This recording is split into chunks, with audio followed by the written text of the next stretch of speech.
राधे राधे। जय श्री कृष्णा सभी भाइयों को। मैं विपिन शास्त्री लखनऊ से। सबसे पहले आपको बताना चाहूँगा कि कल मैंने एक वीडियो अपलोड किया था, रावण की लड़की सीता कैसे बनी और लक्ष्मण की बहन सीता कैसे बन गई। ये इसका नाम दर्ज किया गया है पुराणों की खोज भाग नंबर 2 में। आज कुछ आप लोगों को बताऊंगा। सर्वप्रथम गुरुदेव जी के चरणों में हमारा कोटि कोटि अभिनंदन, वंदन, नमन है चरणों में। लॉकडाउन के इस परिस्थितियों में आप लोगों को कुछ घर से ही बैठकर पहुंचाना चाहता हूं। आप लोगों ने एक चीज देखी होगी फोटो में कि भगवान भोले बाबा काली मैया के नीचे क्यों पड़े हैं, इसका कारण क्या है। और प्रश्न नंबर 1 तो ये है। दूसरा प्रश्न इसी में एक और आता है, भगवान श्री राम ने दशरथ रावण को मारा, लेकिन क्या ऐसा भी कभी आप लोगों ने पढ़ा है कि रावण जो है कई हुए। तो देखो, सर्वप्रथम आप लोगों को ये बता दूं, किसी बात की शंका मत करिएगा। वैसे मैं कोई बड़ा विद्वान नहीं हूं। जो मैंने पढ़ा, अपने आंखों से पढ़ा, जो हमारे पूर्वज पुस्तकों को छाप के चले गए, बना के चले गए, लिख कर चले गए, जो मैंने उसमें पढ़ा वही आपको बताऊंगा। देखो, रावण जो है 3 थे। एक रावण था 10 सिर वाला, एक रावण था 100 सिर वाला, और एक रावण जो है वो 1000 सिर वाला था। तो चलो, सबसे पहले आप लोगों को ये बता दूं कि भगवान भोले बाबा काली मैया के नीचे क्यों पड़े हैं, इसका कारण क्या है। तो जाइए, ज़्यादा समय नहीं लूँगा आप लोगों को। सर्वप्रथम जो है आपको किस पुराण से मैं ये बात बताऊंगा, वो पुराण आपको दिखा दूं, कहाँ पे लिखा है वो दिखा दूं। तो आइए, सर्वप्रथम आप लोगों को यही बात बताऊं। ये बात आप लोग जो है वाल्मीकि जी महाराज लिखी है। ये रामायण, वाल्मीकि रामायण आप लोगों ने पढ़ा होगा, उसी में से बनाई गई अद्भुत रामायण। ये भी गीता प्रेस गोरखपुर की प्रकाशित पुस्तक है। तो चलो, सबसे पहले आपको जो है पुस्तक में कहाँ पे लिखा वो दिखाऊं।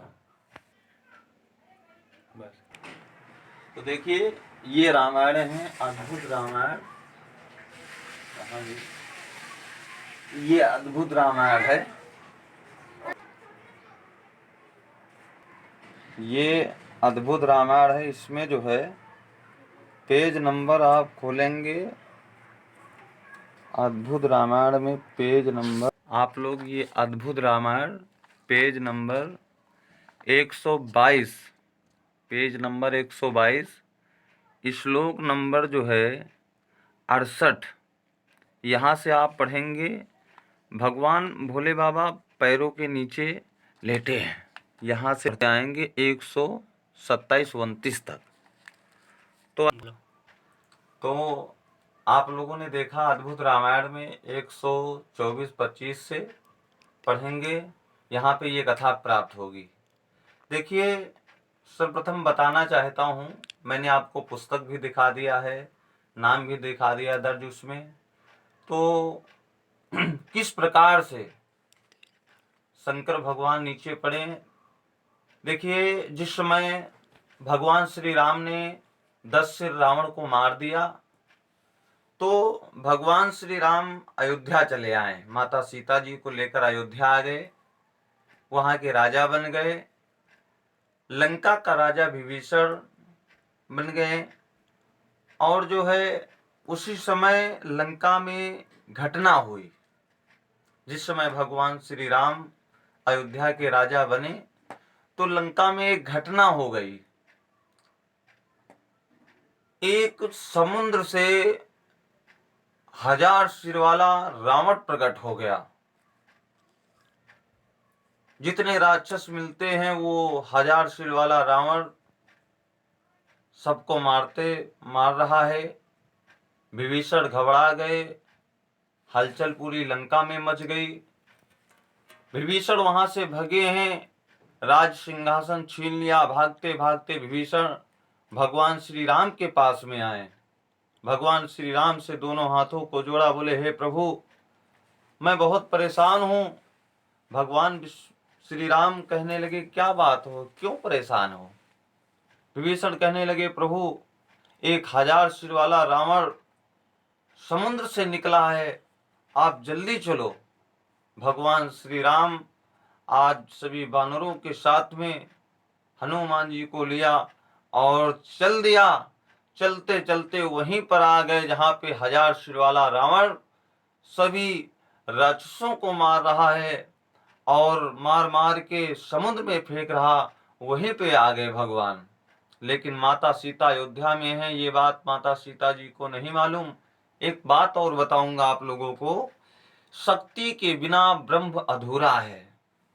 ब्रह्म जो है शक्ति के बिना अधूरा बताया गया। भगवान श्री राम बिना शक्ति के गए। भगवान राम ने रावण को ललकार लगाई, बोले हे रावण आज तो मेरे हाथों से नहीं बचेगा। होने लगा युद्ध, घमासान युद्ध होने लगा। यहां तक प्रमाण मिला है 1000 मुखी रावण ने एक ऐसा बाण निकाला तरकस से जो भगवान श्री राम के ऊपर चलाया। भगवान श्री राम जमीन पर धराशायी हो गए, मूर्छित हो गए, बेहोश हो गए। सभी वानर हाहाकार होने लगा, अब क्या होगा। ये बात माता जानकी के पास में पहुंची। अयोध्या में मैया जानकी आज सुग्रीव को साथ में लिया है, पुष्पक विमान पर बैठ करके चल दिया माता जानकी। और जैसे वहां पे आई हैं तो भगवान श्री राम को बेहोश देखा है। एकदम माता जानकी अपने शरीर को बदल दिया, काली का रूप बनाया। ऐसा लग रहा था महाप्रलय आने वाला है। विकराल रूप बनाया, हजारों सैकड़ों देवियां उत्पन्न हो गई। माता काली जी संहार करने लगी। एकदम ऐसा बाण चलाया, 1000 मुखी रावण का वध हो गया। 1000 मुखी रावण को माता काली ने मार दिया। मारने के बाद में आज काली मैया संहार करने लगी। जो भी काली मैया के सामने आता है सबको काली मैया मारती हैं, समुद्र में फेंकती हैं और मार मार के जो राक्षस गण हैं उनके मुंड अपने गले में यानी माला में डाल लेती हैं। यहाँ तक प्रमाण मिला है। भगवान श्री राम बेहोश पड़े हैं, देवता घबरा गए, यक्ष किन्नर घबरा गए, भगवान ब्रह्मा जी घबरा गए, नारद जी घबरा गए, राजा इंद्र घबरा गए। सोचने लगे ये कैसा महाप्रलय है, ये कैसी गूंजें उठ रही हैं। कहीं माता काली जी नृत्य करती हैं, लहास को लेकर अपने मुंह में दबाती हैं, मुंडों को लेकर अपने गले में लगाती हैं। आज सभी देवतागण परेशान हो गए। भगवान श्री राम को भगवान ब्रह्मा जी ने आवाज दिया, हे प्रभु ये कैसी माया है, ये कौन है। भगवान श्री राम ने जैसे काली मैया जी की तरफ देखा, भगवान राम कहने लगे हे ब्रह्मा, हे पितामह, ये रूप तो मैंने कभी नहीं देखा, पता नहीं कौन है।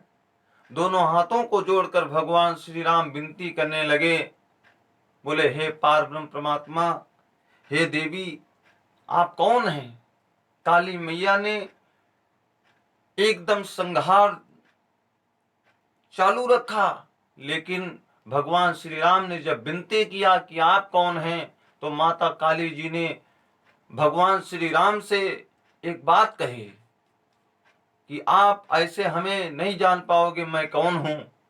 काली मैया ने भगवान श्री राम को अपना आज दिव्य नेत्र दिया, जो हजारों करोड़ों सूर्यों की तरह दिखने वाला, जो करोड़ सूर्य एक तरफ हो जाए और जो है वो नेत्र एक तरफ हो जाए तो बराबर बताया गया। काली मैया ने वही नेत्रों को दिया और भगवान श्री राम को वही नेत्रों से देखने के लिए कहा कि मैं कौन हूं। भगवान श्री राम आज उन नेत्रों के द्वारा देख रहे हैं कि यही काली हैं, यही रचयिता हैं, यही संहार करता हैं, यही सब कुछ है। सृष्टि की रचयिता यही है और कोई नहीं। भगवान श्री राम ने ये दृष्ट देखा। देखने के बाद में काली मैया का संहार नहीं बंद हुआ। देवता लोग परेशान हो गए, अब क्या किया जाए। भगवान ब्रह्मा जी ने आज देवताओं से कहा कि जाइए भगवान भोले बाबा के सब पास में जाओ, भगवान भोले बाबा जरूर कुछ ना कुछ करेंगे। आज भगवान भोले बाबा के पास में जैसे सभी देवता आए, बोले त्राहिमाम प्रभु त्राहिमाम। शंकर भगवान कहने लगे क्या बात हो, क्या बात हुई, बहुत परेशान लग रहे हो। देवता लोग कहने लगे प्रभु पता नहीं कौन आई है जो संहार कर रखा है, आप बहुत जल्दी चलिए। नंबर 1 मैंने आपको बताया था कि हजार मुखी रावण की कथा, हजार मुखी रावण की कथा यहीं पे मिल रही है, आप लोगों को बताया हूं मैं। और शंकर भगवान काली मैया के नीचे क्यों लेटे। शंकर भगवान एकदम कैलाश पर्वत से चले और जो काली का रूप देखा है भगवान भोले बाबा पहचान गए। शंकर भगवान पहचान गए, एकदम भगवान भोले बाबा माता काली जी के चरणों में लेट गए। मैया काली जी के चरणों में लेट गए, लेकिन माता काली जी जैसे आगे पैर बढ़ाना चाहा तो शंकर भगवान लेटे देखा। जो ही रखना चाहा मैया काली जी की खट से जबान जीभ निकल आई। सोचने लगी ये तो मेरे पिता हैं और मैं इनके ऊपर पैर रखने जा रही हूं। एकदम माता काली जी की जीभ्या निकल आई। तो कहने का मतलब ये है भगवान शंकर जी आज इस प्रकार से काली जी के पैरों के नीचे पड़े हैं। आप लोगों ने फोटो में देखा है, पढ़ा है। ये बात फिर से बताना चाहूंगा, अद्भुत रामायण में आप लोग देख सकते हो, पुराणों की खोज है। अगर किसी भाई को शंका हो तो अद्भुत रामायण पेज नंबर 127 पर आप ये चीज पढ़ सकते हैं। और अगर कुछ कोई चीज पूछना है तो कमेंट में आप पूछ सकते हैं। अगर हमें मालूम होगा तो आपकी सेवा मैं जरूर करूंगा। इसी के साथ जय श्री राधे, ओम नमः शिवाय। अगर ये वीडियो आप लोगों को अच्छी लगे तो कृपया कमेंट में जरूर बताएं। रेड बटन होगी उसको आप दबाएंगे और कमेंट जरूर करिएगा। अगर कोई चीज पूछना है तो कमेंट में लिख सकते हैं। अब अगर इस बात से सहमत नहीं है हमारे तो इसके लिए मैं क्षमा चाहूँगा। मैंने जो पुराण में पढ़ा वो मैंने आपको दिखाया। अगर आपके नहीं समझ में आ रही है तो कोई बात नहीं है, ये वीडियो भाग नंबर 2 की है। अगली वीडियो अगले दिन अपलोड की जाएगी। भगवान शंकर जी और हनुमान जी का युद्ध। इसी के साथ राधे राधे, जय श्री कृष्ण।